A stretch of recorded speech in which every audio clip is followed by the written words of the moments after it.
Hey guys, welcome back to another episode of Absolute Astronomy, the podcast where we discuss space things because space is cool, so let's talk about it. First off, I just want to say what a horrible week last week was. We lost two great people, and if you've been living under a rock, both David Bowie and Alan Rickman passed away at the age of 69 from cancer. This is definitely not how the year should have started off. So we've talked about wormholes and dark matter, and today we're continuing down the line of controversial topics, and I kind of feel that's basically what space studies is all about. Either way, it's pretty cool to learn about, but before we get to that, let's start things off with a twist. 3, 2, 1.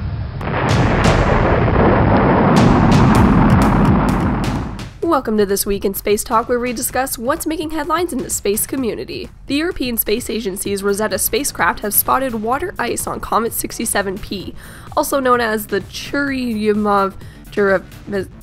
You know what, we're just going to call it Comet 67P. But Jenny, aren't comets made up of ice anyways? Correct, my valued listener, and I'm so glad to see you were paying attention a few episodes ago when I briefly covered comets. True, comets are primarily made up of ice, but this discovery has shed new light on the formation and evolution of these icy objects. The probe has been orbiting the comet since August 2014 and has recently detected relatively large grains of water ice in two different spots on the surface. These big grains may have formed after heat from the sun vaporized the buried water ice, which then recondensed and redeposited in subsurface layers. This means that the water vapor never actually left the comet. Usually when comets become warmed up, their vapor forms a tail and then boils away into space. So does this mean that comets are evolving? Researchers believe that sublimation, the process in which a solid turns into a gas without going through a liquid stage, could be involved. This means that the layers of water have been redeposited between 67P's surface over the entire course of its history. Rosetta will continue gathering information about the comet until September 30th when it's scheduled to crash onto the comet's surface. Up next, we've got a song that I feel is quite suitable if you're living somewhere cold like I am right now. Here's Someone to Keep Us Warm on Absolute Astronomy. Everybody needs a jumpstart cause batteries can die. It happens all the time, especially when the sun is on the planet's other side. The blind leading the blind. The wait is over, winter's here. We all can go to sleep. We all need to find someone to keep us warm.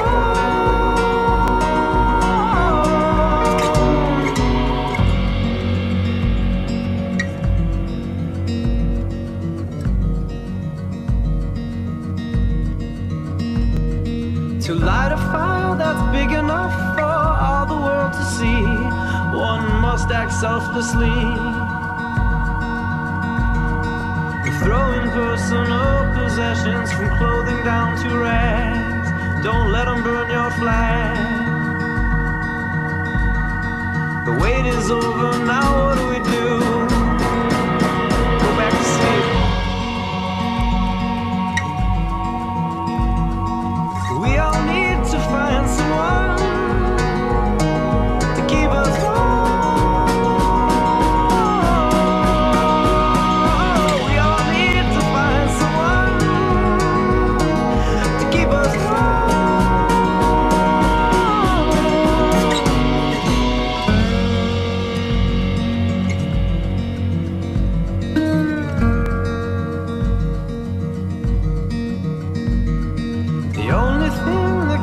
Counted on to stay the same is the passing of the days.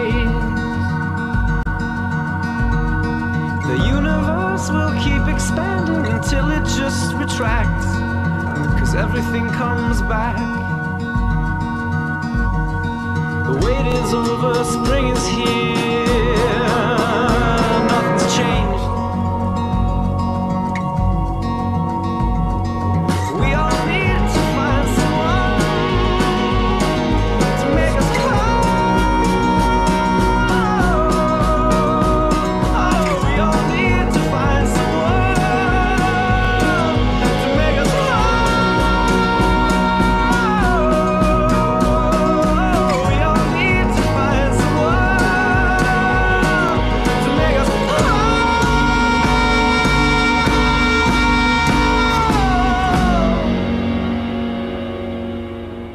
welcome back. That was Someone to Keep Us Warm by The Silent Years. As I'm recording this, I'm actually currently wrapped up like a burrito in blankets, so I felt that song was very appropriate. So, on to the controversial topic of the day. Shout out to my lovely listener Dylan for suggesting this idea, so you can thank him for this week's edition of Specialty Space. So today we're talking about aliens. And I know you can't see it, but I am making the same hand gestures that the History Channel guy was. The subject of aliens has been around for many, many years. From movies, to crop circles, to alleged UFO sightings, people are always questioning whether or not aliens actually exist. I for one believe that there's some other form of life out there besides us, and it's kind of creepy to think about there being a galaxy with planets like Earth, where someone right now is thinking about the exact same thing as I am and are probably making a podcast about it.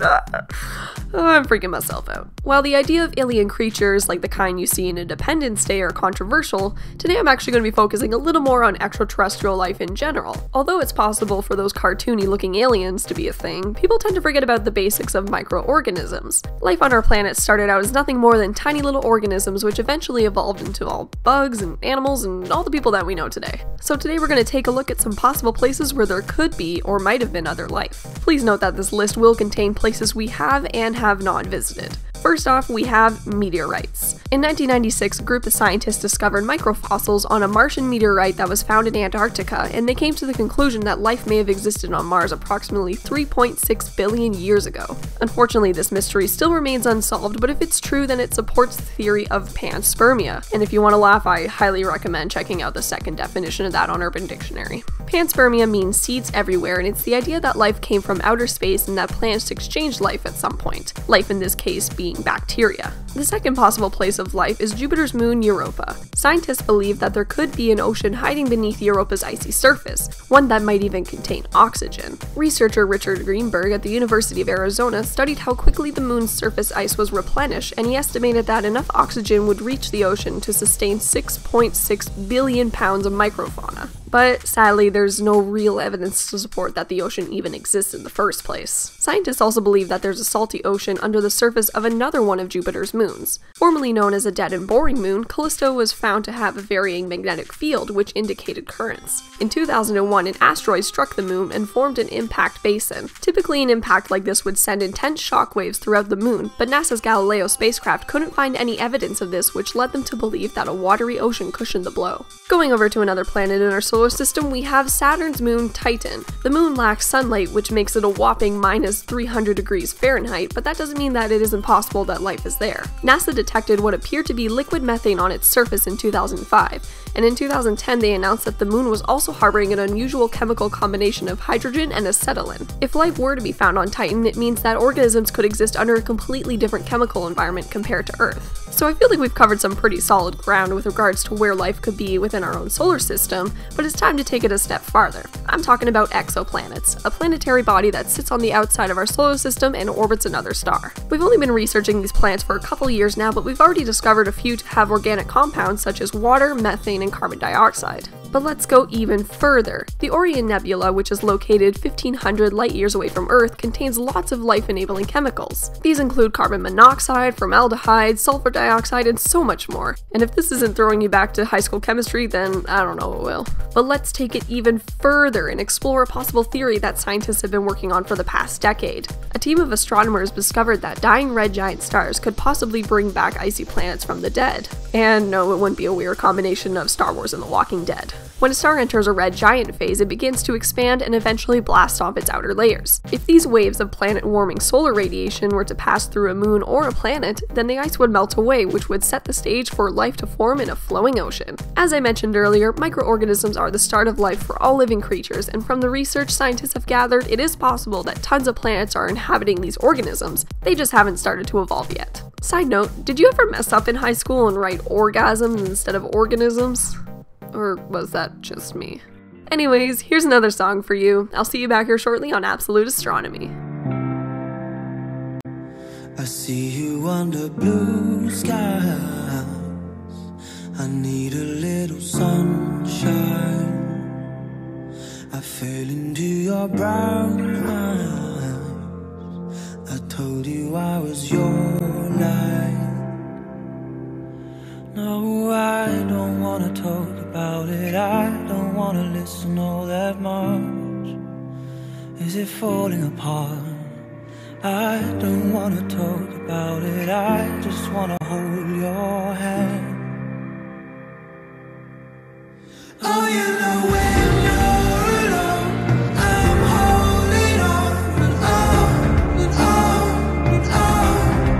Oh, you know when you're alone, I'm holding on and on and on and on to your soul, your soul.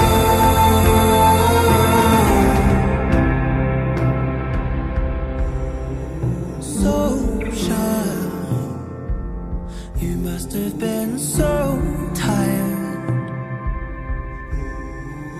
Don't cry, I must have been so blind. Oh, you know when you're alone, I'm holding on and on and on and on. Oh, you know when you're alone, I'm holding on and on and on and on to your soul,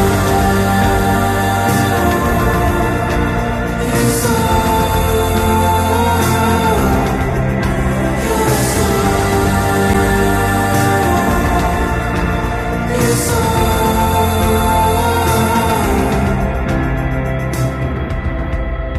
No, I don't wanna talk about it, I don't wanna listen all that much.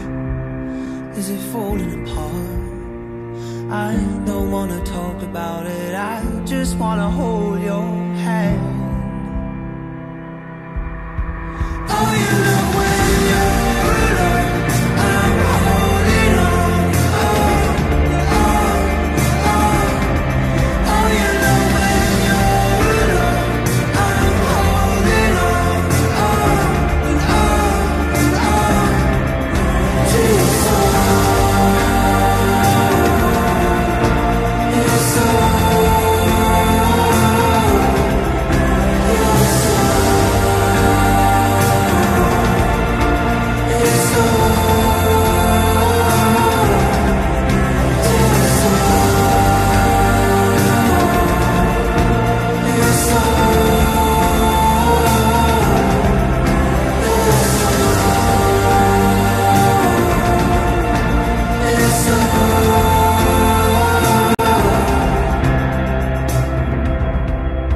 No, I don't wanna talk about it, I just wanna hold your hand. Welcome back, that was Your Soul by RHODES. And unfortunately, we've come to the end of another episode. Thank you guys so much for listening, and can you believe that we're already at episode 5? Crazy. As always, be sure to follow me on Twitter at astro_podcast for updates, news stories, and cool space photos of the day. Also, the YouTube channel is up and running, so I'll leave a link for you guys down in the description. And if you have a topic you want me to discuss, feel free to send me a message. I'm off to another planet to join my alien friends. Adios. Or should I say in our language, bleep blop blop bleep bloop. I'll see you guys next week.